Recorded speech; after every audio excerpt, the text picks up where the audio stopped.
નમસ્કાર મિત્રો, ન્યૂઝ કેપિટલના વિશેષ બુલેટિનમાં આપનું સ્વાગત છે। આ બુલેટિન આપણું જે છે એ એગ્રીકલ્ચર અને કૃષિને રિગાર્ડિંગ બુલેટિન છે। આ બુલેટિનમાં આપણે જોઈશું કે ખાતરના ભાવ છે એને શું અસર થઈ રહી છે, યુદ્ધની અસર જે થઈ રહી છે, ઈરાન વચ્ચે યુદ્ધ થઈ રહ્યું છે એની શું અસર થઈ રહી છે, સાથે સાથે અલ નીનોની શું અસર થઈ રહી છે અને એના પર ચોમાસું કેવું રહેશે એના પર નજર કરીશું। એ પહેલાં જોઈએ હેડલાઇન્સ।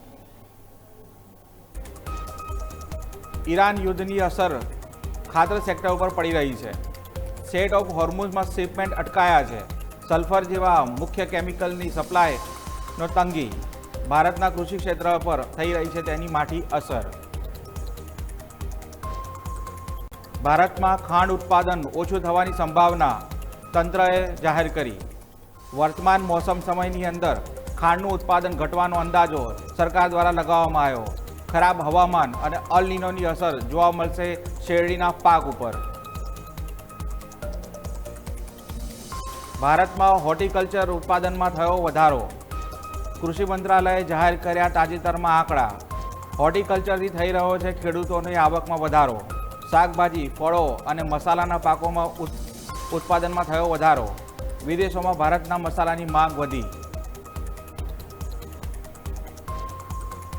તાપમાનમાં વધઘટ, ઘઉંના પાકને થયું નુકસાન। સતત ગરમી અને ઠંડીના કારણે નબળી ગુણવત્તાનો ફાલ આવ્યો ઓછો। નબળા ઉત્પાદન સામે વળતર ઓછું, ખેડૂતોને પડી રહ્યો છે બેવડો માર। ચોમાસા ઉપર અલ નીનોની અસર જોવા મળી શકે છે। યુએસની વેધર સર્વિસ તાજેતરમાં અહેવાલ આપ્યો। જૂન ઓગસ્ટ દરમિયાન અલ નીનોની ઘટનામાં 62% શક્યતા જાહેર। અલ નીનોના કારણે નબળા ચોમાસાની સંભાવના વ્યક્ત કરાઈ।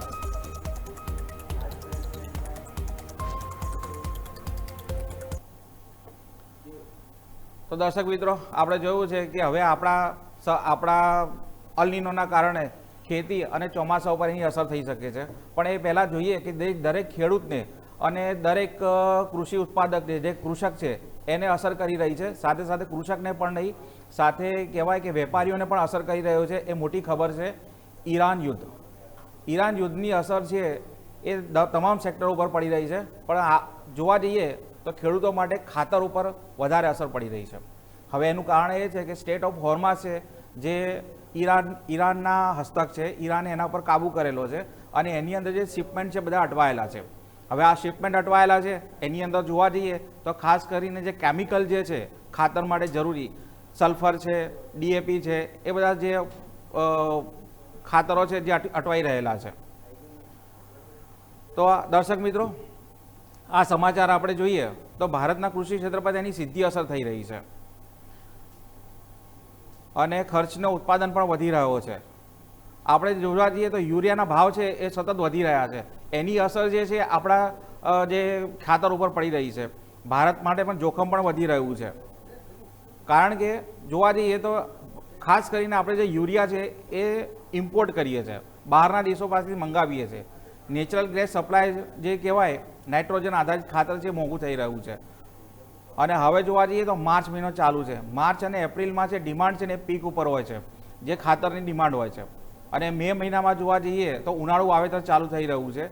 મે મહિનામાં મકાઈ છે એનું પણ વાવેતર મોટા પ્રમાણમાં થઈ રહ્યું છે। લાંબા સમયથી યુદ્ધ ચાલી રહ્યું છે જેના કારણે કૃષિ ઉત્પાદન ઉપર તેની અસર જોવા મળી છે। હવે આના કારણે થઈ શું શકે છે કે ફૂડ સિક્યોરિટી ઉપર ખતરો આવી શકે છે।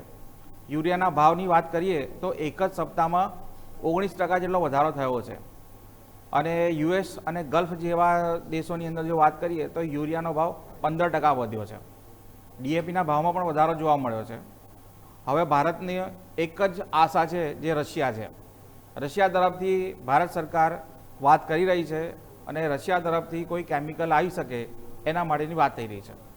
તો ધવલભાઈ, અહીંયા સીધો જ પ્રશ્ન એ છે કે યુરિયાનો જે ભાવ વધ્યો છે 19% વધી ગયો છે અને યુરોપના કહેવાય કે યુએસ અને ગલ્ફમાં પણ વધારો થયો છે। તો આ જે છે એ આર્ટિફિશિયલ વધારો છે કે ખરેખર ટેન્શનના કારણે વધારો થઈ રહ્યો છે?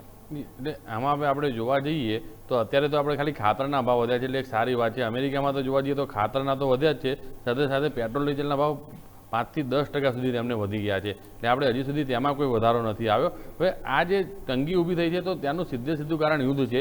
યુદ્ધ એટલા માટે છે કારણ કે આમાં કૃત્રિમ તંગી કદાચ હોઈ શકે તો એટલી જ હોઈ શકે કે જેટલો માલ પડ્યો હતો, અને મોટાભાગનો અત્યારે હવે જે રીતે આપણે ખરીફ સિઝન આવશે અને જૂન મહિનાની અંદર વાવેતર પડશે તો કેટલાક ખેડૂતો આની ચિંતામાં અત્યારથી સ્ટોક કરવા લાગ્યા હોય. એટલે આવો જો સ્ટોક હશે તો બી એ ખૂબ મર્યાદિત હશે. પરંતુ અહીંયા જે રો મટીરિયલ નથી આવી રહ્યું અને ગલ્ફ કન્ટ્રીમાંથી જ આવે છે યુરિયાનું જે રો મટીરિયલ છે તે રો મટીરિયલ ના આવવાના કારણે આ એક સમસ્યા ઊભી થઈ છે. એટલે તેને ફક્ત અહીંયા નહીં, આખા વૈશ્વિક સમસ્યા છે. કારણ કે તેનું જે રો મટીરિયલ છે તે મોટાભાગનું ગલ્ફ કન્ટ્રીમાંથી આવે છે અને તે નથી આવી રહ્યું. તેના કારણે હવે આગળ નવો માલ સપ્લાય કરવામાં એક સમસ્યા આવી રહી છે. આના કારણે જોઈએ તો જ્યાં સુધી હવે આ સ્થિતિ પૂર્વવત નહીં થાય, કારણ કે આપણે અત્યારે એલપીજી ક્રૂડના ટેન્કર તો આવવા લાગ્યા છે. હવે ત્યાંની સાથે સાથે જો આ બીજા જે અન્ય રો મટીરિયલ છે તે આવવાના શરૂ થાય તો આપણને કદાચ એક રાહત થઈ શકે છે. કારણ કે અહીંયાથી આપણો માલ જઈ પણ નથી રહ્યો. એટલે આપણે એ ગઈકાલે જ સમાચાર ચલાવ્યા હતા કે આપણા ખેડૂતોને નુકસાન થઈ રહ્યું છે, કારણ કે તેમના જે ફ્રૂટ છે, બીજું વસ્તુઓ છે તે એ બાજુ નથી પહોંચી રહી. એટલે હાલમાં એક આખો આ જે રૂટ છે તે ડિસ્ટર્બ થવાના કારણે ભારતની સાથે સાથે સમગ્ર વિશ્વને અસર થઈ રહી છે. અને ટ્રમ્પે એટલે જ ગઈકાલે આપણે જોયું કે જે રીતે બધા દેશોને વિનંતી કરી તેના ઉપરથી જ આપણને અંદાજ આવી શકે છે કે તે કેટલી ગંભીર સ્થિતિમાં હશે. એટલે ઈરાને પણ કીધું છે કે ભાઈ અમે જે લોકો અમારા ઉપર હુમલો કર્યો છે અને તેમને જે જગ્યા આપી રહ્યા છે તે જ અમારા દુશ્મન દેશો છે. અમે બાકી બીજા જહાજોને અવર જવર કરવા દઈશું, પરંતુ હજી તેમને કહેવાથી આ સ્થિતિ પૂર્વવત નથી થઈ અને તેના કારણે આ એક થોડીક સમસ્યા જેવું જોવા મળી રહ્યું છે. એટલે આવનારા દિવસોમાં જ્યાં સુધી સ્થિતિ પૂર્વવત નહીં થાય ત્યાં સુધી આપણે આ જે ખાતરના ભાવમાં વધારો છે તે હજી ઉછાળો જોઈશું અને બની શકે છે. કારણ કે હવે માની લો કે રો મટીરિયલ આવી જાય છે તો પણ તે તાત્કાલિક ખેડૂત સુધી નથી પહોંચવાનું. તે અહીંયા આવશે, પ્લાન્ટોમાં જશે, ત્યાં આની પ્રોસેસ થશે, પેકિંગ થશે અને ત્યારબાદ પહોંચશે. એટલે આ એક આખી સાયકલ ખોરવાના કારણે આ એક આ સમસ્યા જોવા મળી રહી છે. જી ધવલ, તો ખેડૂત મિત્રો અહીંયા પ્રશ્ન થઈ રહ્યો છે કે આ ખાતર જે છે એને ખાસ કરીને યુરિયાના ભાવ વધી ગયા છે અને હવે ભારતે છે રશિયા તરફ એક આશા રાખી છે કે રશિયામાં મદદ કરે. તો ધવલભાઈ અહીંયા કેવું છે કે જો માની લો કે રશિયા આપણને મદદ કરે અને રશિયા તરફથી જો યુરિયા આવે તો આ જે યુરિયા છે આ સિઝનમાં આપણે એના માટેનું કોઈ ટેન્શન રહે ખરું? હજી પણ હવે રશિયાનું જો માની લો કે આપણે મદદ માંગી છે ને મળી જાય તો પણ હવે તેમાં સમસ્યા એ છે કે આ બધું દરિયાઈ માર્ગે આવવાનું. દરિયાઈ માર્ગે આપણને ખ્યાલ છે કે રશિયાથી ઓછામાં ઓછું આપણને આખું સાઉથ આફ્રિકાનું જે એક ખંડ છે તે પાર કરવો પડે. પહેલાં રશિયાથી ભૂમધ્ય સમુદ્રમાં તેને માલ લાવવો પડે.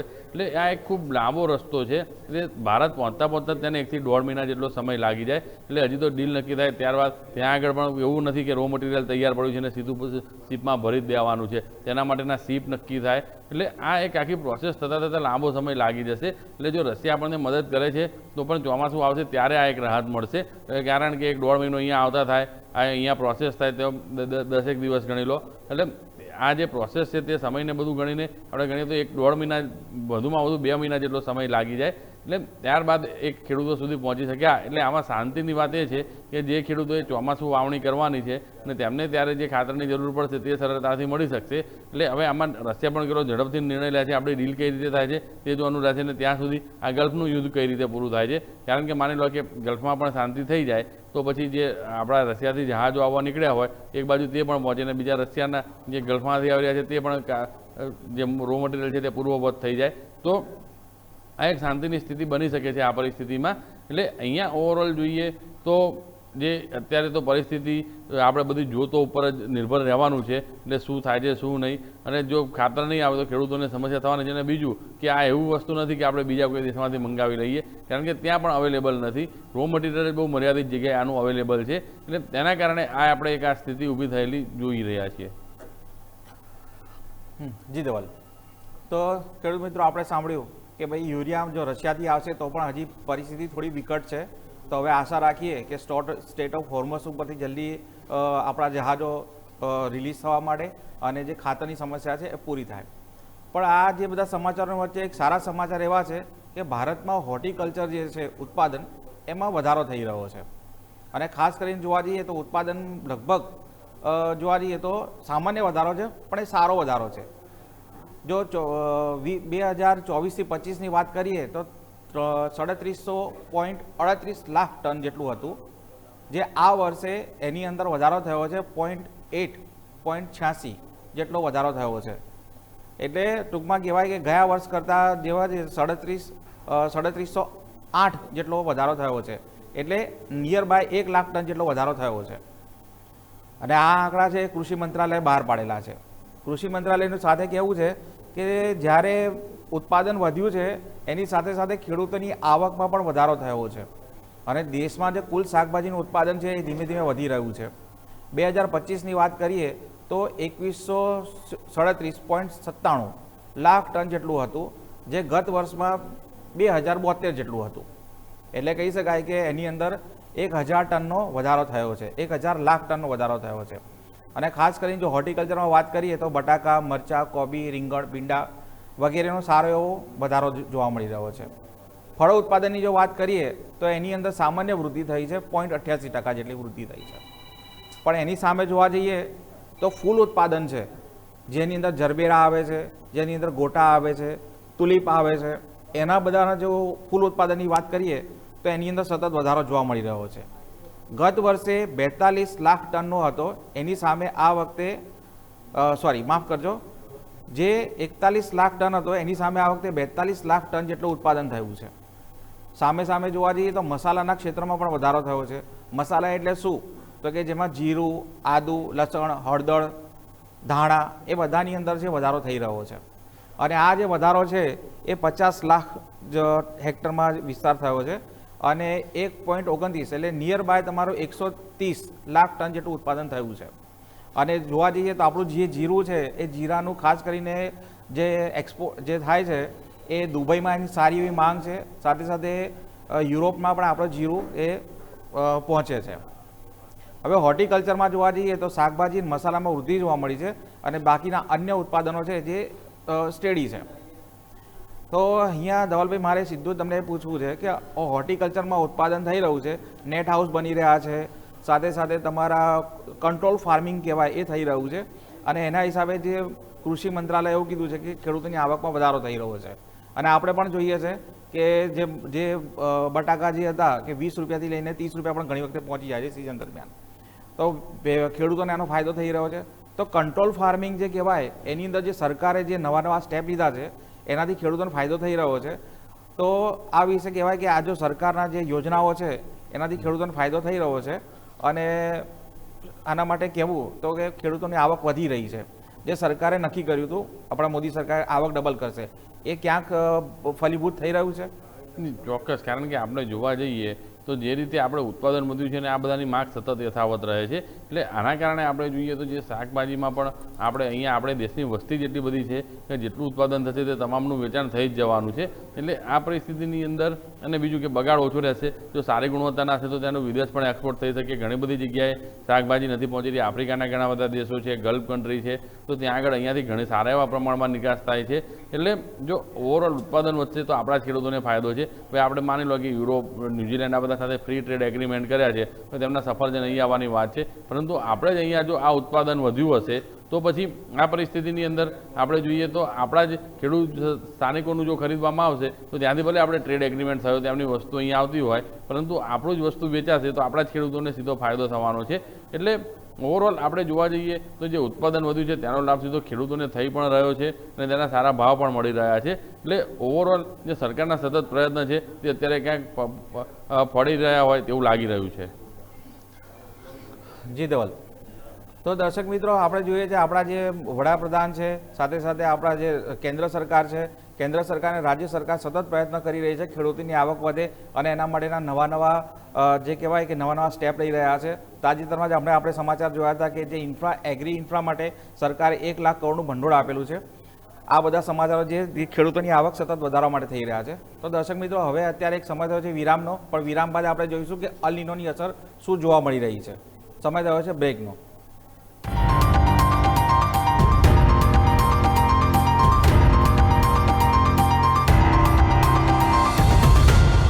બધા છે કે વામણા છે, કુદરત જ્યારે રીસાય ને ત્યારે તમને કોઈ બચાવી ના શકે. એવી જ પરિસ્થિતિ જોવા મળી છે ઘઉંના પાકમાં. આમ જોવા જઈએ તો ઉત્તર ગુજરાતના બનાસકાંઠામાં ઘઉંનું વાવેતર સરસ થાય છે. આપણે આ સમાચારમાં પણ કવર કરેલું છે કે વાવેતર ધીમે ધીમે વધી રહ્યું છે, સારું વાવેતર થઈ રહ્યું છે. વાવેતર સારું થઈ રહ્યું છે, પણ એ વાવેતર કેવું છે, એની ગુણવત્તા શું છે, એના ઉપર જો નજર કરીએ તો ઘઉંનો વાવેતર જે છે આપણું, ઘઉંના પાકને નુકસાન થયું છે. ઓછી ઠંડીના કારણે જે ઘઉંના પાકને નુકસાન જોવા મળ્યું છે, ખેડૂતોને માર પડી રહ્યો છે. ઉત્તર ગુજરાતના બનાસકાંઠામાં ઠંડી ઓછી પડતા, ઠંડી એટલે ઠંડી પડી છે, પણ સામે જોવા જઈએ તો ઠંડી ગરમી બે જેવા મોસમ ચાલુ રહ્યા હતા, અને સામે જોવા તો માવઠાની પણ અસર જોવા મળી હતી ત્યાં. તો તાપમાનની અંદર છે કે અચાનક જ વધઘટ થાય, વાતાવરણમાં ગરમી વધી જાય, ભેજ વધી જાય, એની સીધી અસર છે એ ઘઉંના દાણા ઉપર પડી છે. આ વખતે જે કહેવાય કે જે ફર્ટિલાઇઝ કહેવા થયું હતું, પણ જે એનો જે ગ્રોથ થવાનો હતો એ ગ્રોથ થયો નહીં, અને ઘઉંનો દાણો નાનો રહી ગયો છે. ઉત્પાદનમાં તો ઘટાડો આવ્યો, સાથે જે માલ આવ્યો છે એ પણ નબળો આવ્યો છે. જો વીઘે વાત કરવામાં આવે તો 95 મણનો અંદાજ હતો, એની સામે 60નો જ ઉતારો આવ્યો છે, 60 મણનો ઉતારો આવ્યો. એટલે ઉતારો જોવા જઈએ તો 15 થી 20% જેટલો ઉતારો નબળો આવ્યો છે, ઓછો આવ્યો છે. પાક પણ નબળો આવ્યો છે, અને ગુણવત્તા જો જોવા જઈએ તો એટલી નબળી છે કે જેના ભાવ મળી શકે નહીં. સામે ખેડૂતો એવું કહે છે કે સરકારે ટેકાના ભાવ છે એ મણે 517 રૂપિયા રાખ્યા છે, પણ જો જ્યારે ખેડૂત યાર્ડમાં વેચવા જાય છે ત્યારે આશરે એને 450થી લઈને 455 સુધીનો ભાવ મળે છે, એટલે એમએસપી કરતાં નીચે છે. તો ખેડૂતો એમ કહી રહ્યા છે કે એમએસપી ઉપર વેચાણ થાય. વેપારીઓ કહે છે કે માલની ગુણવત્તા સારી નથી એટલે અમે નહીં લઈએ. હવે આની અંદર સારા સમાચાર એ છે કે તાજેતરની અંદર જ જે છે એ એમએસપીના ભાવે સરકાર જે ખરીદી કરવાની છે, અને એના માટેની જે તારીખ છે લંબાવવામાં આવી છે, 27 માર્ચ કરવામાં આવી છે. તો અને જે ખરીદીનો જે સમયગાળો છે એ 4 માર્ચથી 15 મે સુધીનો રહેશે. તો ખેડૂત મિત્રો, આપણને અહીંયા અમારા પ્લેટફોર્મ ઉપરથી અમે આપને અપીલ કરીએ છીએ કે તમારે નોંધણી કરાવો, રજીસ્ટર કરાવો, અને ટેકાના ભાવે તમારી જે જણસ છે એ વેચો સરકારને. તો તમને આર્થિક રીતે પણ ફાયદો થશે, અને તમારો જે માલ છે એનો સારો ભાવ મળશે. તો ધવલભાઈ, અહીંયા સીધું એવું છે કે ભાઈ આ નોંધણી કરાવવાનું છે, અને સરકારના ટેકાના ભાવ સારા છે. તો આ નોંધણી જે પ્રક્રિયા છે એના વિશે થોડું વિસ્તારથી સમજાવજો ને. એટલે આપણને ખ્યાલ છે કે મોટાભાગના ખેડૂતોને આ નોંધણી કરવાની પ્રક્રિયા ખ્યાલ જ હોય છે કે જે રીતે ગામના વીસી હોય છે કે જે ઓપરેટરને, હવે બીજું કે મોટાભાગના ખેડૂતો ફોન વાપરતા થઈ ગયા છે, એટલે તેમને આ જે ટેકાના ભાવે નોંધણી કરાવવાની હોય છે તેની આખી એક સિસ્ટમ ખ્યાલ જ છે. એટલે સરકાર જ્યારે જાહેરાત કરે અને બીજું કે તેમને મેસેજ પણ આવતા હોય છે કે ભાઈ આ પાક આ ભાવે ખરીદવાનો છે. એટલે હવે ખેડૂતોને જે જાગૃતતા આવી છે તેના કારણે તે સીધું જ ફોન દ્વારા નોંધાઈ દે છે. જે ખેડૂતોને જે ફોનનો યુઝ કરતા બરાબર નથી ફાવતો, તો તે ગામમાં જે તલાટીની ઓફિસ હોય છે ત્યાં વીસી બેઠા હોય છે, તો તેમની પાસે જઈને આ નોંધણી કરાવી શકે છે. એટલે ઓવરઓલ આ વખતે આપણને ખ્યાલ છે કે આખા દેશભરમાં ઘઉંનું વાવેતર ખૂબ વધારે થયું છે, અને ટેકાના ભાવે સરકારે ખરીદવાની જાહેરાત પણ કરી દીધી છે. એટલે જે ટેકાના ભાવની ખરીદીની તારીખ છે તે 27 માર્ચ નક્કી કરવામાં આવી છે. એટલે આના માટે પહેલેથી નોંધણી કરી દેશે તો પછી તેમને જે રીતે કપાસ વખતે ખેડૂતોને બોલાવવામાં આવ્યા હતા કે જે ખેડૂતનો જે સમય હોય, નંબર હોય ત્યારે બોલાવવામાં આવ્યા હતા, તે રીતે જ આમાં સેમ એક પ્રક્રિયા રહેશે તેવું હું માની રહ્યો છું. એટલે અધિકારીઓ એ રીતે જ બોલાવશે જેથી કરીને ખેડૂતને સમય પણ ન બગડે અને પેટ્રોલ ડીઝલનો પણ બચત થાય. એટલે આ વખતે આપણે જોઈએ તો શિયાળામાં ઠંડી પણ જોઈએ એવી નથી પડી, એટલે તેના કારણે ઘઉંની ગુણવત્તા થોડીક ઓછી રહે તેવું લાગી રહ્યું છે. એટલે જે ઘઉંના ઉત્પાદનમાં જે અંદાજ હતો તેના કરતાં થોડુંક ઓછું ઉત્પાદન થાય ખેડૂતોને તેવું લાગી રહ્યું છે, પરંતુ ત્યાં છતાં રેકોર્ડ બ્રેક ઉત્પાદન થવાનું છે. એટલે અહીંયા ઓવરઓલ ખેડૂતોને જે રજિસ્ટ્રેશન પ્રક્રિયા છે, એટલે જે ખેડૂતોને હાજર બજારમાં વેચવા છે તે ત્યાં વેચી શકે છે, અને ટેકાના ભાવે વેચ્યા છે તો તે આ રીતે રજિસ્ટ્રેશન કરાવી શકે છે. એટલે હજી પણ તેમની પાસે 10 દિવસનો સમય છે, તેમાં નોંધણી કરાવી દેવાની રહેશે. જી ધવલ. તો દર્શક મિત્રો, અહીંયા સરકાર તરફથી તમને એક સામાન્ય એક માહિતી આપી દઉં કે તમારો જે આઈફોન એટલે તમારે સ્માર્ટફોન લેવો હોય તો સરકાર તરફથી તમને 6 થી 7 હજારની સબસિડી મળે છે. તો એ સ્માર્ટફોન ઉપર તમે માહિતી લઈ શકો છો. અને હવે જો એક મહત્વના સમાચાર વાત કરીએ તો અલ નીનોની અસર જે છે એ ભારતમાં જોવા મળશે. ભારતના ચોમાસા ઉપર છે જે અલ નીનોની અસર જોવા મળશે.